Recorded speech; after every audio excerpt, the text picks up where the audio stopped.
আসসালামু আলাইকুম। সবাইকে ঈদের শুভেচ্ছা।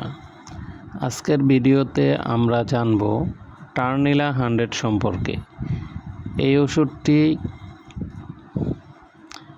কী কাজ করে, কখন ব্যবহার করা হয়, কিভাবে খেতে হয় এবং কি কি সতর্কতা মানতে হবে, সব কিছু সহজ ভাষায় আলোচনা করব।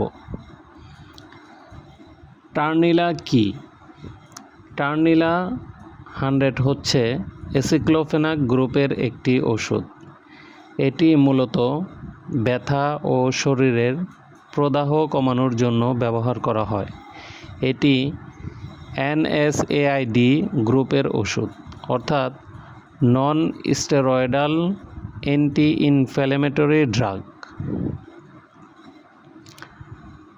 ডাক্তাররা সাধারণত টার্নিলা ব্যবহার করে কোমর ব্যথা, হাঁটু ব্যথা, জয়েন্ট পেন, দাঁতের ব্যথা, মাংসপেশির ব্যথা, আর্থ্রাইটিস ব্যথা এবং শরীরের ফোলা বা প্রদাহ কমাতে।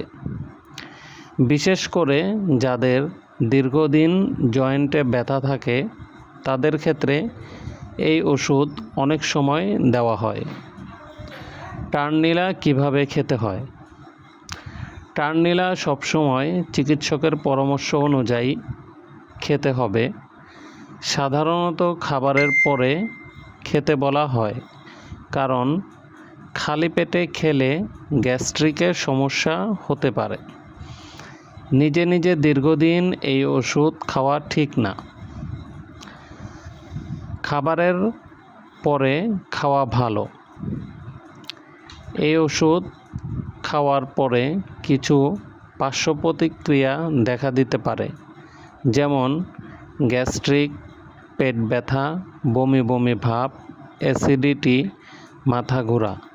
যাদের আলসার, কিডনি সমস্যা, লিভারের সমস্যা বা হার্টের রোগ আছে তারা অবশ্যই ডাক্তারের পরামর্শ ছাড়া এই ওষুধ খাবেন না। দীর্ঘদিন ব্যবহারের ঝুঁকিপূর্ণ। অনেকেই ব্যথা হলেই নিজের ইচ্ছামতো পেন কিলার খেয়ে ফেলেন। এটি বিপজ্জনক হতে পারে, কারণ অতিরিক্ত পেন কিলার কিডনি ও পাকস্থলীর ক্ষতি করতে পারে। তাই সবসময় ডাক্তারের পরামর্শ অনুযায়ী ওষুধ ব্যবহার করুন।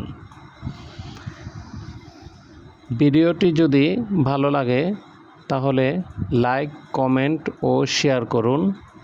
আর ওষুধ সম্পর্কিত সহজ ও নির্ভরযোগ্য তথ্য পেতে আমাদের চ্যানেলটি সাবস্ক্রাইব করুন। সবাইকে অসংখ্য ধন্যবাদ।